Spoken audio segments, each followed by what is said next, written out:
सहनाववतु सहनौ भुनक्तु सह वीर्यं करवावहै तेजस्विनावधीतमस्तु मा विद्विषावहै। ओम शांति शांति शांति। प्रथमावृत्ति की 138वीं कक्षा। आज प्रथम अध्याय का तीसरा पाठ प्रारंभ हो रहा है। पहला सूत्र है भूवादयो धातवः। धातु संज्ञा के दो सूत्र हैं, एक ये हो गया, आगे आएगा तीसरे अध्याय में सनाद्यंता धातवः। ये करता है धातु संज्ञा धातु पाठ में पढ़े हुए शब्दों की। सनाद्यंता धातवः धातु संज्ञा करता है धातु पाठ में पढ़े शब्दों की इस सूत्र के द्वारा धातु संज्ञा करने के बाद फिर तीसरे अध्याय के जो कुछ चुने हुए प्रत्यय हैं उनको करने के बाद तब वो करता है। तो इस तरह से सनाद्यंता धातुवः जहां कहीं भी लगेगा उसमें भुवादयो धातुवः पहले अवश्य लग चुका होगा। लेकिन ये लगने के बाद, भुवादयो धातुवः लगने के बाद सनाद्यंता धातुवः लगे, ये अनिवार्य नहीं है। क्योंकि जिन प्रत्ययों की बात आई है कि चुने हुए प्रत्यय करने के बाद लगता है वो न करें हम प्रत्यय और कोई करे तो सनाद्यंता धातुवः नहीं लगेगा। तो भूवादयः प्रथमा बहुवचनान्तम धातवः प्रथमा बहुवचनान्तम। इसकी संरचना समास दिखा रहे हैं कि भूश्च वाश्च। अच्छा लग रहा है समास। हम लोग क्या समझते हैं इसका अर्थ भूवादय का, क्या अर्थ करते हैं? लेकिन यहां तो कुछ और है। भूश्च वाश्च आदि कहाँ है? आदि तो बाद में जुड़ेगा। भू आदि रेशाम है? भू आदि रेशाम नहीं, भू आदि रेशाम कहेंगे तो क्या बनेगा शब्द? बनेगा तो वही। कैसे बनेगा भाई? भू और आदि। हाँ, एक हो जाना चाहिए। दीर्घो नहीं हो पाएगा, हर्ष हो जाएगा वो। हैं? उसको दीर्घो उकार ने होकर के इकोणी चिन्ह नहीं लगाओगे आप? इकोणी से वो बन जाएगा, भवा आदि ऐसे बन जाएगा। हाँ, तो ऐसा कहाँ है सूत्र? सूत्र भवादि कहाँ है? इसमें वा और जुड़ा हुआ है। भूश्च वाश्च। महाभाष्य में बहुत विस्तृत व्याख्या है इसकी, वहां बताएंगे सारी बातें ये क्यों ऐसा किया गया। तो भूश्च वाश्च इति भूवौ, पहले भू को और वा को द्वंद्व समास करके जोड़ेंगे। वा धातु है वागति गंधने हो, उसको लिया है ये। तो भू और वा का पहले द्वंद्व समास भूवौ। अब आदि शब्द के साथ समास करेंगे। भूवौ, भूवौ आदि में कौन सी व्यक्ति लाएंगे? अब कौन सा वचन? द्विवचन। तो आदि आदि आदयः, आदि भूवौ आदि ये शाम ते भूवादयः। अब भू तो आदि में है, चलो ठीक है, लेकिन वा आदि में कहाँ है? वा तो बीच में आ रही है अदादिगण में। वागति गंधने हो, वाति वातः वान्ति, वायु बनता है जिससे। तो वो आदि में है जिनके, तो फिर ये सारी कैसे होंगी? भू आदि में जिनके तो सब धातु पाठ पूरा आ गया। लेकिन वा आदि में है तो वो ये तो भुआदिगण तो निकल गया। तो वा क्यों पढ़ा है फिर ये? तो वा का तात्पर्य दूसरा है। यहाँ धातु तो है वा, ठीक है, लेकिन यहां वा से तात्पर्य है कि भू तो आदि में है, लेकिन भू कैसी हो? तो भू का एक प्रकार बताया, जैसे भू पृथ्वी को भी कहते हैं। भू पृथ्वी का भी नाम है। तो पृथ्वी आदि में है जिनके, यानी भू आदि में जिनके, ऐसा कोई और कोई शब्दों का समूह हो सकता है। तो वा भू के प्रकार को बता रहा है कि भू आदि में है जिनके, वो कौन से शब्द लेने हैं? तो कहा कि वा के समान लेने हैं। वो शब्द वा के समान होने चाहिए। तो प्रकारवाची शब्द वा से अर्थ लेंगे, और वा का अर्थ होता है क्रिया, क्योंकि वा का अर्थ क्या है? गति गंधन है। वो गति क्या है? क्रिया। तो वा का अर्थ हो गया क्रियावाची शब्द, यानी भू आदि में है जिनके ऐसे क्रियावाची शब्द। अब ये पृथ्वी आदि हट जाएंगे सारे ये, ठीक है। अब धातु पाठ में पहुंच जाएंगे, यानी कि भू जो पृथ्वी का वाचक है उसकी धातु संज्ञा नहीं करनी है। क्रियावाची भू आदि में है जिनके ऐसे शब्दों की धातु संज्ञा करनी है।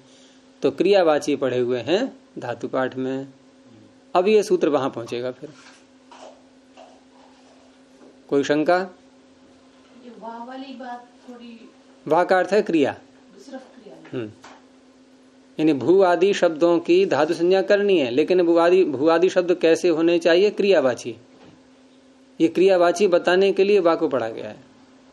यहाँ मान लीजिए संख्या एवं प्रकार कर देते, भूइति एवं प्रकार। हाँ, तो क्या अर्थ होगा इसका? अर्थ करिए हिंदी में। भूसत्ता। सत्ता कहाँ से ले लिया आपने? सत्ता कहाँ से ले लिया? क्योंकि भूसत्ता धातु पाठ में ऐसे पढ़ा। अरे धातु पाठ में पहुंचो तो पहले आप पहुंचोगे कैसे वहां तक? वहां रास्ता कैसे खुलेगा हमारा? भू पृथ्वी का भी नाम है। भू शब्द से पृथ्वी के हाँ, वाचक भी है। हाँ, और भू शब्द से वो क्रियावाचक भी है। तो आपने एक निर्णय कैसे ले लिया? जो भू कहने से ये शंका होती है जो क्रियावाची ले अथवा ये माने ये क्या बोलता है पृथ्वी, इसके लिए कौन सा ले? तो कैसे निर्णय करेंगे आप जब तक वहां नहीं पढ़ेंगे? तो भू इत्येवम् आदयः वा इत्येवम् प्रकारकाः क्रियावचनः शब्दा धातु संज्ञका भवन्ति। इस तरह से अर्थ बनता है इसका। उदाहरण आपने सब पढ़े हुए हैं, भवती, पठती आदि। तो भू धातु से लट लकार ला करके शप गुण अवादेश भवती, पठ धातु से भी लट लकार शप तिप पठती, और वा धातु से भी लट लकार शप आएगा, फिर आदि प्रभृतिभ्यः शपः। तो वाति वातः वान्ति, वासी वाथः वाथ, वामी वावः वामः। हो गया? अगला सूत्र इत संज्ञा का प्रकरण यहां से प्रारंभ हो रहा है। पहला सूत्र है उपदेशे जनुनासिक इत। ये सब मिलाकर के सूत्र कितने हैं इत संज्ञा के? 8। इसमें इत संज्ञा करने वाले कितने हैं? 1। तो बाकी क्या कर रहे हैं सब? वो क्या मिलने आए हैं उससे? अरे जहां जहां इत की अनुवृत्ति जा रही है वो इत संज्ञा करने वाले हैं। तो इत संज्ञा करने वाले हैं उपदेशे जनुनासिक इत हलंत्यम आदिर इंटुडवः शह प्रत्ययस्य चुटु लशक्व तद्धिते। 6 सूत्र। 1 निषेध करने वाला न व्यक्तौ तुस्मा 7। 1 इन सब का लोप करने वाला तस्य लोप। ऐसे मिला के 8 है। एक अन्य प्रकार से करें वर्गीकरण तो अचों की संज्ञा करने वाला 1 सूत्र, और हल की संज्ञा करने वाले, देखो हलंत्यम और शह प्रत्ययस्य चुटु लशक्व तद्धिते 4, और हल और अच दोनों की संज्ञा करने वाला आदिर 1। ठीक है। एक अन्य प्रकार से वर्गीकरण कि अंतिम हल की संज्ञा करने वाला 1 सूत्र हलंत्यम, आदि हल की संज्ञा करने वाले 3 सूत्र शह प्रत्ययस्य चुटु लशक्व तद्धिते। तो सब तरह से देख लो है? और प्रत्यय की इत संज्ञा करने वाले आदि में विद्यमान प्रत्यय की तब भी 3 सूत्र ही आएंगे शह प्रत्ययस्य चुटु लशक्व तद्धिते। क्योंकि आदि जुटवा ये प्रत्यय की संज्ञा नहीं करता है, ये धातु के अंश हैं, ये ई टू डू इत्यादि। चलिए इसी सूत्र में आदि टुडवा टू, ये टुडवा करेगा टू डू। यहाँ जो चुटू में है ना, इसके टू टावर्ग में नहीं आ जाएगा। तो टावर्ग में डा नहीं आ गया क्या? वही डा भी आ जाएगा। तो डू क्यों कहा है? वही करें कि वो टू डू कह रहे। नहीं, शंका का कोई आधार भी तो हो आपका। जब डू कह रहे हैं अलग से, तो टू से आप टवर्ग कैसे ले लोगे? टू डू, हाँ, तो टवर्ग होता है क्या? डवर्ग कभी सुना है? तो नहीं होता, टवर्ग। तो डवर्ग जब नहीं होता तो टवर्ग भी नहीं होगा यहाँ। हमारे ये मान गए, फिर ये टॉप टू में जो है टू कहे ना, हाँ, टू से तो इसके हो जाता, फिर टू कहने से क्या जरूरत है? फिर नहीं समझे आप। आदि टू चुटू में तो टू टवर्ग है और आदि टुडवा में टू टवर्ग नहीं है। वो क्या है? टू है केवल, ट और उ। जैसे टू ओश्वी गति वृद्धियो हो, तो टू की संज्ञा हो गई दो दो वर्णों की। ये दो दो वर्णों की संज्ञा करता है, बाकी सारे सूत्र इस संज्ञा वाले एक वर्ण की संज्ञा करते हैं। टू और डू न धातु में विद्यमान, मान लीजिए ट हो, नहीं करेगा ये चुटू नहीं करेगा ना, चुटू करेगा। चुटू चुटू धातु में कहाँ करता है? वो प्रत्यय की निवृत्ति आ रही है उसमें। प्रत्यय मान टू डू अलग से पढ़ने की जरूरत है, ये पूछ रहा हूँ। इसलिए कि उकार सहित की करनी है ना, वो प्रत्यय करता है, वो टवर्ग लेता है एक वर्ण, ये दो दो वर्ण ले रहा है। ये आदि टुडव ये दो दो वर्ण ले रहा है। चुटू में दो वर्ण कहाँ है? फिर कितना अंतर है दोनों में?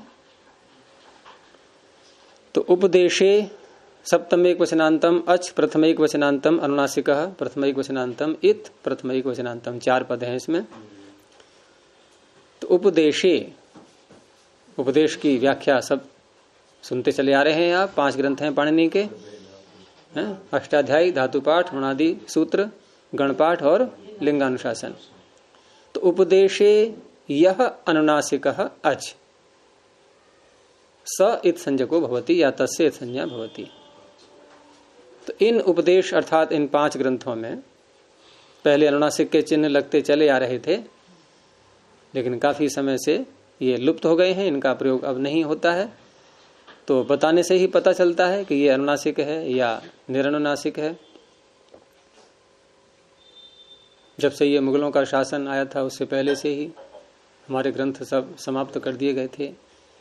नालंदा और तक्षशिला सारे ग्रंथों की सब होली जला दी गई। ये परिपाटी आए गुरुजी, तो 2000 वर्षों से लगभग ये चिन्ह लुप्त हो गए हैं। लुप्त भी सब हो जाए, ये परिपाटी आचार्य को परिपाटी आ ही रहा है पढ़ते पढ़ाते हुए।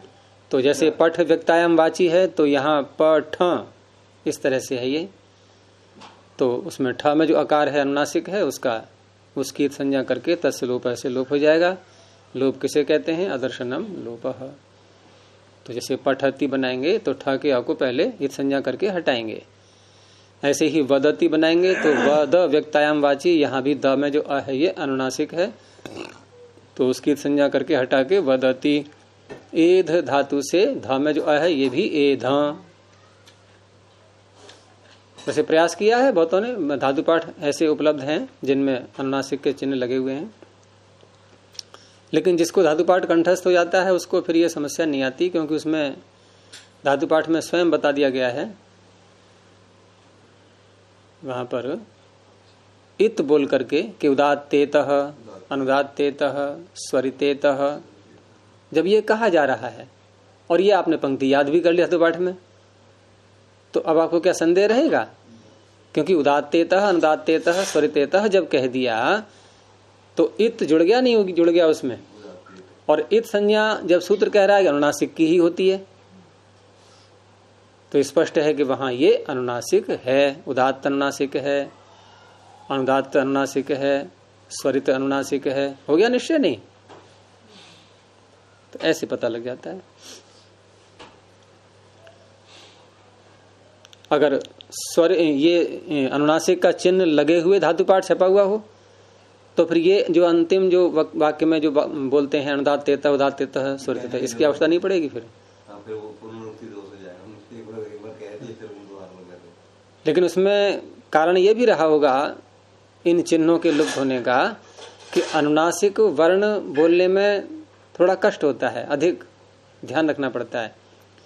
जैसे वद व्यक्तायम वाची आपको सरल लग रहा है या वदं व्यक्तायम वाची बोलने में थोड़ा अटपटा सा लगता है? तो सरलता की दृष्टि से भी अनुनासिक को हटा दिया गया है।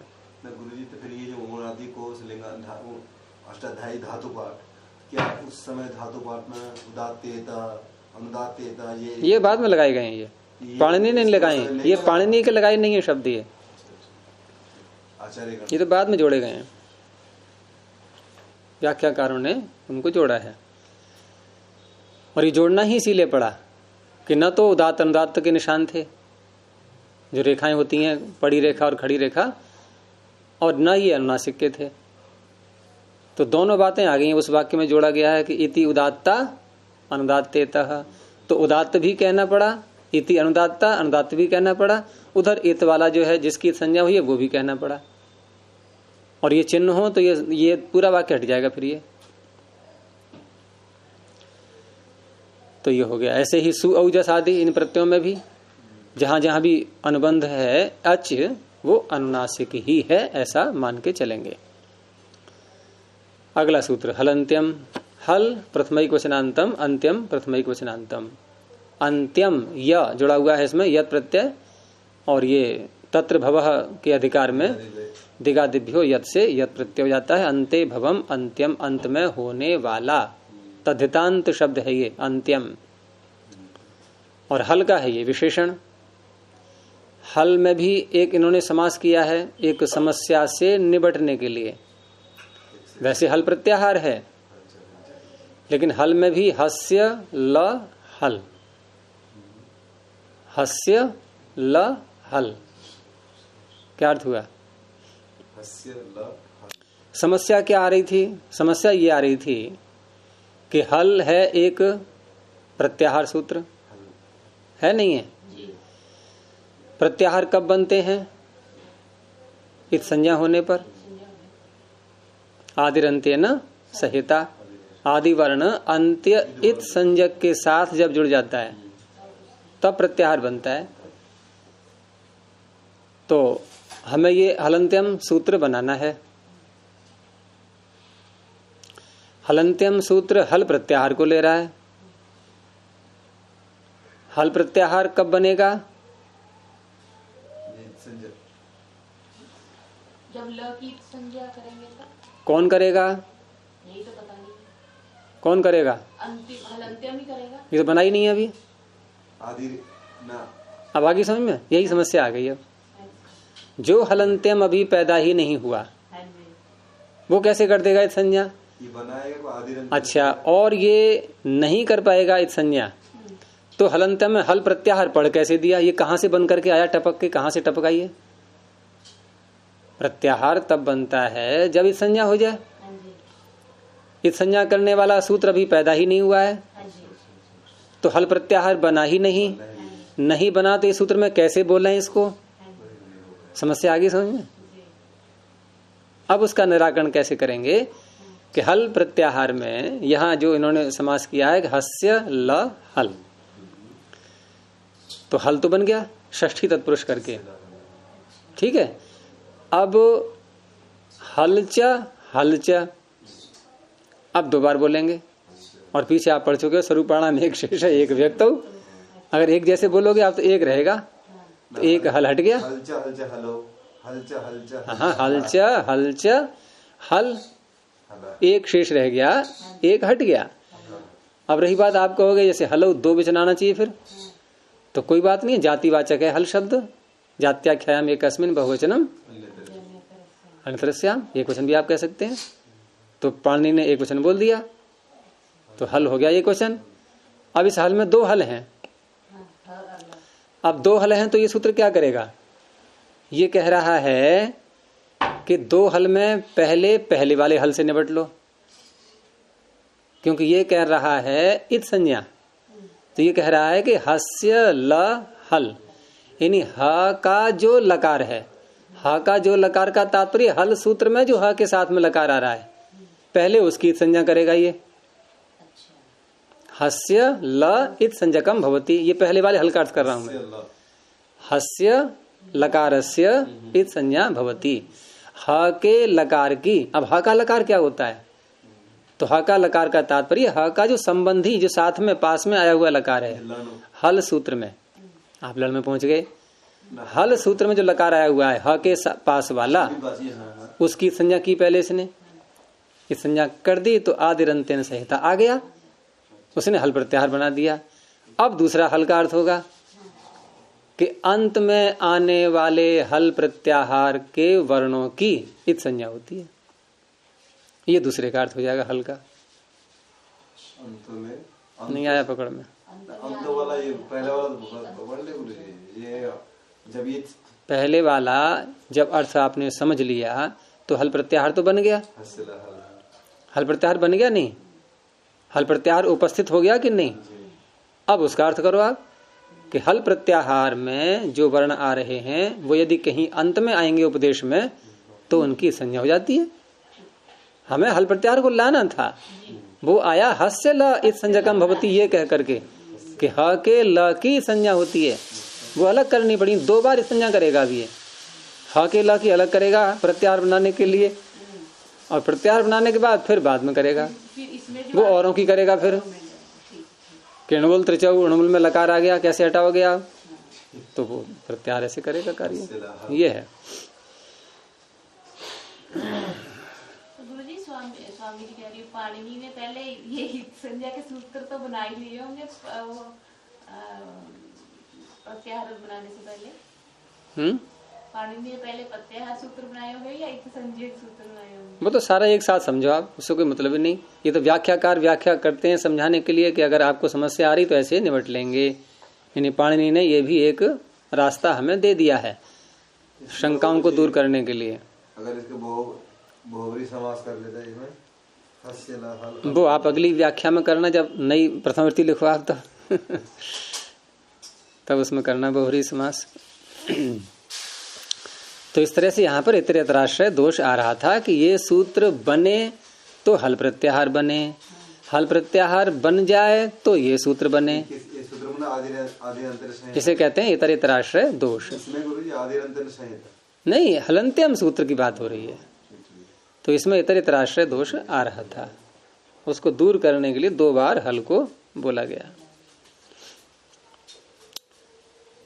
तो अंतिम हल की संज्ञा कर देगा ये, जैसे अयुण में णकार की कर दी, ऋलिक में ककार की कर दी, और अन्य जहां भी उपदेश में सभी प्रत्ययों में करते ही हैं हम लोग।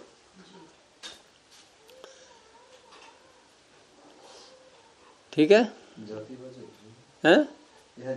पुस्तक में जातिवाचक भी नहीं है। जातिवाचक इसलिए होता है कि हल किसी एक वर्ण का नाम नहीं है।